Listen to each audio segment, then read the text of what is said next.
A healthy population is a healthy workforce, which is a healthy economy. Hey, everybody, and welcome back.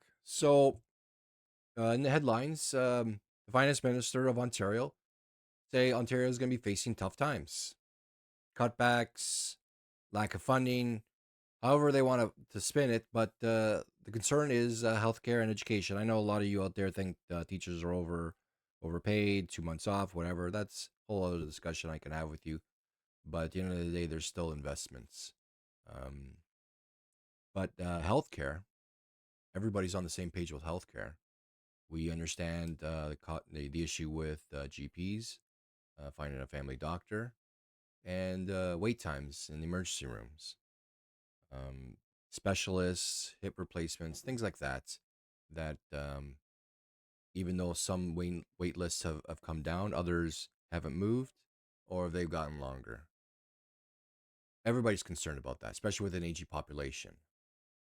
Um, you have to make investments. You can't just say this year we won't spend, next year we won't spend, and then we'll catch up the third year, fourth year, fifth year, whatever it is. You have to do small incremental cost or investments to continue. Otherwise, you fall behind. No different than maintaining a house. Think of it like maintaining a house. You need a new roof. You have to put a new roof on because if you don't, you'll get leaks, you get mold, you'll get drywall rots, and then it'll cost you more in the long run. It's the same thing with healthcare. So let's listen to what Doug Ford and Minister has to say, and then we're going to discuss. Premier, you've mentioned a few times that your finance minister has been concerned about healthcare spending. Are you suggesting that there may be spending cuts in the upcoming budget? No, I'll tell you right now, no, there won't be. He's a prudent fiscal manager with the taxpayers' money. And yes, when you see the amount that we're investing into healthcare, it's concerning. And the finance minister reiterating those concerns following a pre-budget speech he delivered on Thursday. While healthcare remains the largest budget line, Peter Bethlenfalvy notably didn't list it as one of his government's priorities heading into the new fiscal year. You've mentioned a few times that healthcare spending isn't sustainable at this rate. So what does that mean for this upcoming budget? Well, when I said it's not sustainable, what I was saying is that we're going to continue to invest. But I also want to challenge the system to look for solutions, look for delivering more to our frontline workers, healthcare workers, and for the benefit of the patients. Critics argue hospitals have already been making cuts that are affecting patient care. And despite more than $92 billion allocated to healthcare in the last provincial budget, Ontario hospital leaders say they are still facing a $1 billion shortfall. Hospital CEOs, I think, are working really hard to contain costs. He needs to be thinking about what his government can do, what is within his control. The education sector has also been demanding more money. The president of the Elementary Teachers Union tells us the government has underspent by $6.3 billion since taking office almost 8 years ago. We're seeing a loss of educational assistants. We're seeing a loss of support personnel. We're seeing higher class sizes as a result of those budget cuts. Can we expect a big boost in the budget for the K-12 sector specifically? Well, we're going to continue funding our investments in our education system. In his speech, the minister did highlight infrastructure and housing, trade, business and clean energy, and the post-secondary sector as some of the priorities shaping the Ford government's economic and fiscal plan. Our plan is working. It is cautious where it must be, and ambitious where it should be. He's trying to paint this rosy picture, and the reality is actually something very different. I think it was a speech kind of geared to Bay Street and not Main Street. And the people on Main Street are struggling. Okay, so there's a lot there. First things I just want to talk is education, okay? Like I understand everybody thinks education is just, K through 12, teachers overpaid. They should be able to do the job that they do, and that's it. But again, you still need to invest because an educated population is able to produce. And if you're able to produce, you get higher wages. Higher wages means tax revenue. Now, OSAP recently, he cut that back in terms of grants. So OSAP, you borrow money and you also can apply for grants. So he's eliminated the grant system. So the students are going to have to borrow more money. Therefore, they're going to have more debts. Not only that, on top of that, he's allowed the universities and college to charge more. So they're going to charge more. They have to borrow more money, more debt. Therefore, they're going to have a longer payback period. I understand his philosophy of the taxpayers want to know what's going on, but this is an investment. You can't look at this as like a Bay Street investment. Okay, this is an investment into Ontario. They're going to pay their money back. Even the OSAP loans default rate are very low compared to what's going on in the rest of the countries, especially in the United States. You can't try to squeeze every single nickel and dime out of them because then you put more stress on the individual. And not everybody could be an engineer, doctor, or lawyer because then you overload those sectors, then they'll be unemployed with high debt. So if everybody becomes a doctor, we have a lot of doctors, but we only have so many positions to be a doctor. Therefore, all those people who couldn't get a job as a doctor are not trained in any other fields, but they have high student debt. Actually engage with the industry, with the student industry, and see where the funds can be, or targeting high schools to show the students what path would be beneficial for them, the family, and for the province, for society. We're lacking workers in this field. Maybe we should push a lot of the students into that field. Work with the high schools. Now, healthcare. It should be the largest line item in any budget because that's the health of the people, which is the health of the economy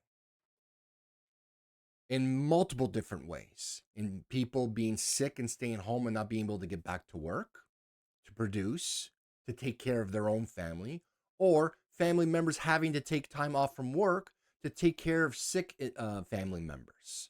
It costs everybody in many different ways. A healthy population is a healthy workforce, which is a healthy economy. So we shouldn't be like talking about reducing. I know they're not physically talking about reducing the budget, but they're also not talking about adding any more to investments. Now, do I disagree with them in terms of finding efficiencies? No, I don't. I can agree. But just saying the other side needs to figure it out. No different than the doctors and administrations and the hospitals saying, well, the government needs to fix it out. No, or figure it out. Everybody needs to be at the table. And that's where he should be spending most of his time, working with the industry. Are there better machines out there to get faster results, like better MRIs, AI operated MRIs? Maybe less paperwork for the doctors, so they're not spending so much time for doctors' notes, filling out forms to get programs and everything else for people. Streamline it. There's different ways, test results, blood work, everything. There's you have to be at the table, and that's where they should be, at the table every day until they come up with a solution.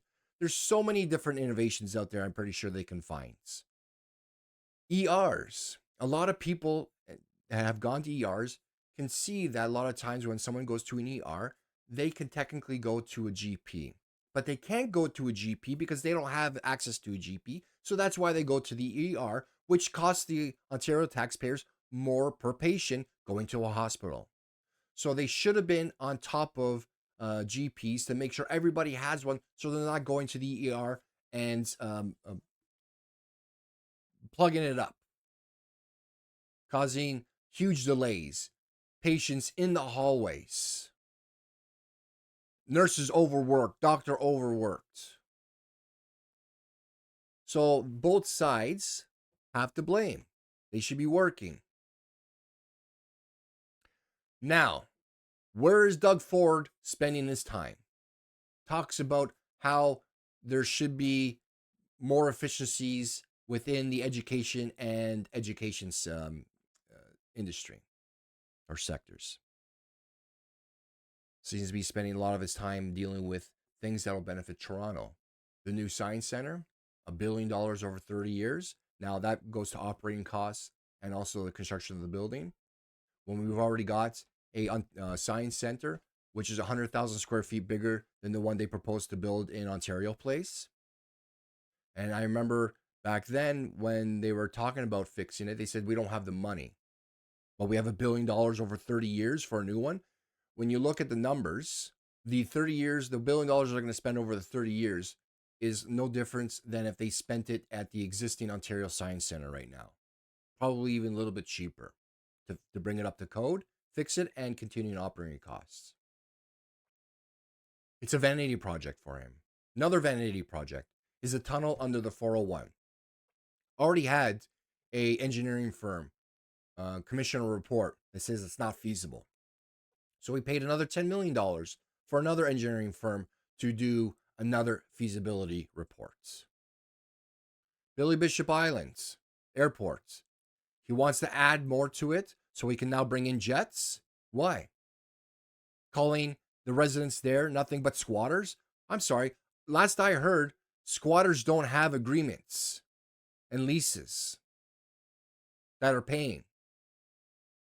Like, this is a typical Trump tactic. Just make fun of and give people silly names when they don't like or when he doesn't like something and it's in the way of his plans. Why do we need jets on the islands? We have Pearson that can handle the flow. We have the up train, Union to Pearson Express train, to make sure everybody can go from downtown core to Pearson airports. Invested billions of dollars. How many more?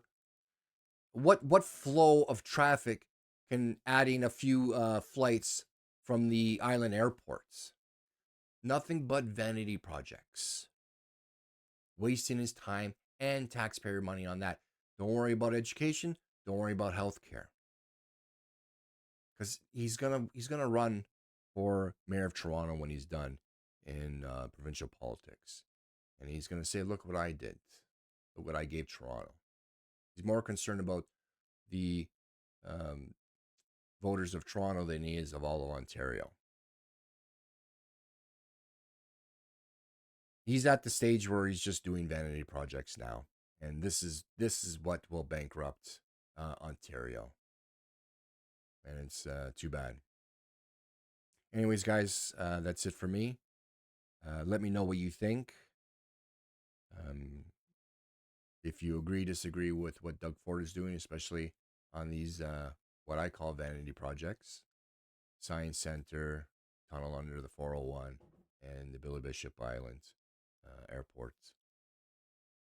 Anyways, guys, that's it for me. Take care. We'll talk later.